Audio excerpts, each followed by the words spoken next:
Why is luxury so expensive? If you use luxury perfume and skincare, you've probably wondered about this. Am I just paying for the brand name and a fancy packaging? In this video, I want to show you what is inside that $100 price tag. Not just the cream or the perfume in your hand, but the story behind it. The flowers, the farms, the energy, and the people. After my Instagram reel comparing Maybelline and MAC, many of you asked this question. Why are you skipping the whole luxury experience? And you're right. The luxury experience does matter. But there's another factor that you need to consider and understand what that feeling is made up of, step by step. So today we'll look at two of the world's most famous luxury beauty brands, Chanel and Dior. We'll break down 7 factors from the soil in their flower fields to the solar panels used in the factories. And by the end of this video, you will be able to decide whether I'm only paying for the logo or something more. So let's look at the first factor. The plant hospital. Now, most beauty brands buy their ingredients from big factories. They order oils and flower extracts from suppliers they've never met. And they don't always know where their plants were grown, how they were treated, and who picked them. But here's where Chanel and Dior do something very different. They grow many of their flowers in some special gardens, something like a superhero garden for their plants. These flowers are used in perfume, creams, and mists. So the same flower story is available to both skincare products and scents. Chanel has a garden in southwest of France called Gaujacq. There they grow thousands of types of camellia flowers. Now camellias are loved because of their soft, gentle scent and for the special oils and plant bodyguards present in their petals to help protect your skin. Think of this place as a giant outdoor lab where scientists and farmers work together. They test different camellia varieties, checking which ones smell the best, stay the strongest in bad weather, and give the best benefits for skincare and perfumes. It's like doctors and gardeners teaming up together to study each petal. Now Dior also does something very similar in Grasse, which is the south of France. Grasse is known as the perfume capital of the world. There Dior works with farmers to grow fields of flowers of May, rose, and jasmine, which are the most important flowers used in a perfume. Now imagine a world where these beautiful flower fields are being destroyed to create hideous apartments. That was already happening. Dior bought and protected this land so that May roses and jasmines could stay alive. So when you're paying $100, a part of that money goes into saving those flower fields, paying plant doctors and farmers who keep those flowers alive for your perfumes and your products. Now moving on to factor number 2, which is regenerative agriculture or flower bootcamp. Now this factor has a very complex name, regenerative agriculture. So I'm going ahead and just calling it flower bootcamp because it's easier to remember. So get this, most cheap ingredients are grown like lazy plants. They sit in giant farms and greenhouses, and they get a lot of strong chemical fertilizers and sprays so that they grow fast and stay perfect. This is like giving them plant junk food all the time. They look good on the outside, but they don't have the fight to survival. So they're weaker on the inside. But here's the difference with Chanel and Dior. They try to grow strong plants, not the lazy ones. They work with farmers who use regenerative agricultural methods, which means that they focus on making the soil healthy first. Instead of using harsh chemical fertilizers, they use things like compost and natural fertilizers to feed the earth. They may still use some treatments, but they choose gentler and softer options for the soil, for insects like the bees, and for people working on the farm. In a way, they avoid damaging the land over time. Because of this, the plants don't live an easy, protected life. They grow more slowly out in the real wind, sun, and rain. Plus, they have to protect themselves from bugs and weather. To survive, the flowers build their own natural armor inside. You can imagine this armor being a shield or a superpower to help the plant stay strong. These are natural plant chemicals that are helpful for your skin and your perfumes because they're rich in scent and protective power. So when those tougher flowers go into your bottle, whether it's a perfume or a cream, you're getting the strongest version of the plant, not a lazy, overprotected version. Now moving on to factor number 3, the juice versus the junk. Now let's talk what's actually inside the bottle. So if a luxury perfume or a cream costs $100, do you get a huge bottle for it? No, right? Sometimes you only get 30 milliliters, which is a small bottle. So what are you actually paying for? I call it the juice versus the junk. In many cheap products, if you just turn it around and look at the ingredient list, the first word that is coming over there is aqua, which is just plain water.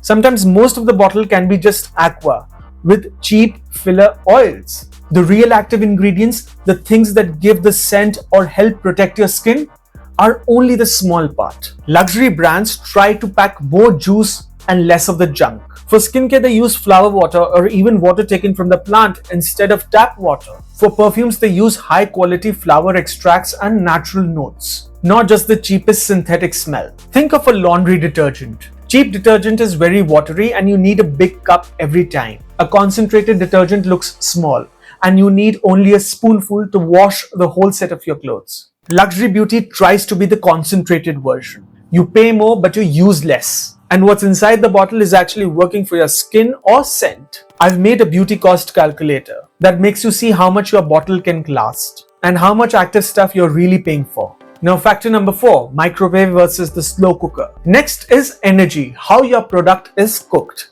Now, imagine two ways of making food. A microwave, very fast, very hot. A slow cooker, low heat for a long time, keeping flavor and nutrients. Now, many cheap beauty products are made in the microwave way.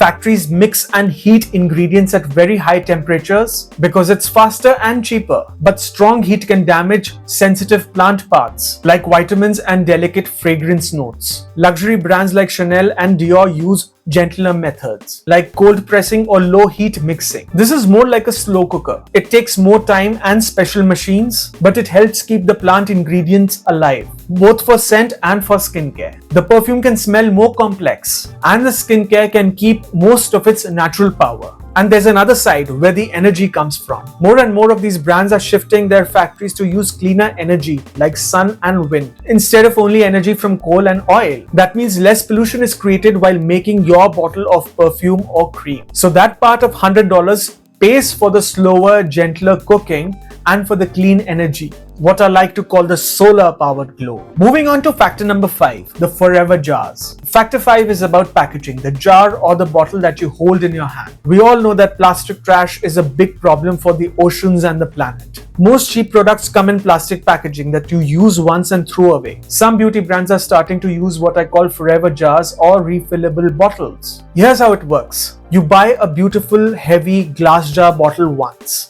When it's empty, you don't throw it away. You buy a small refill pod, insert it inside it, and snap it. This can cut plastic waste a lot, sometimes up to 80% plastic compared to buying a whole new bottle each time.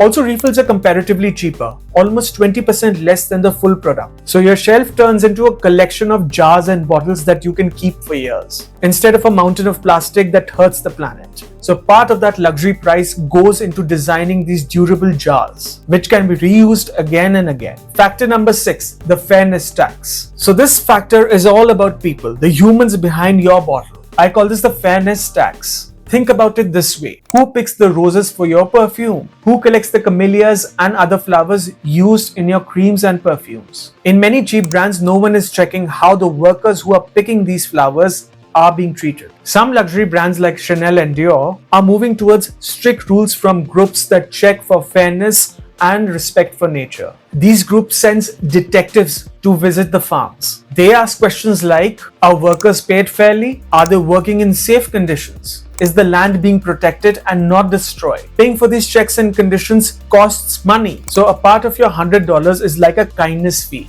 a fairness tax. You're paying extra to help make sure that the person picking the flowers at 5 a.m. in the morning is treated like a human and not a machine. It's not perfect and not every luxury brand is doing good on it. But overall, more of your money in luxury goes towards these checks and protections than in very cheap products. Lastly, factor 7, the greenwashing trap. Now you might say that my $10 moisturizer or body mists says that it's organic and natural. And this is where the greenwashing comes in. Greenwashing is when brands use green words and pretty leaves on the label, but the product inside really doesn't match the promise. A budget product might have a tiny bit of a green ingredient, like 1% of aloe vera, and the rest could be cheap fillers. But at the front of the pack, it says organic aloe. So you think the whole thing is very natural. Some luxury brands are trying to back up their claims with proof. Tests, audits, and certificates from outside groups. If they say that the ingredient is traceable or this is from a responsible farm, they need documents to show it. That doesn't mean all luxury is good and all budget is bad. Some luxury brands do greenwash and some affordable brands do honest work. But usually in luxury, more of your $100 is going towards traceability, better farming, better packaging, and better treatment of workers. So after all of this, are you just paying for the logo? No, not just. You are paying for special flower gardens for skincare and perfumes. Strong flowers grown in a flower boot camp, not on plant junk food. More real juice and less junk in your bottle. Slow, gentle cooking and cleaner energy. Forever jars and refills that create less trash. Fairness checks so that farmers and workers are treated better. And more proof to protect you from greenwashing. That doesn't mean that you just buy luxury. If it's not in your budget, that's okay. You can still make smart choices and ask questions. If you like this video, then hit a subscribe on it, like it and share it with your friends and family. And remember, luxury isn't about how you look. It's also about how the world looks because of what you bought. See you in the next video.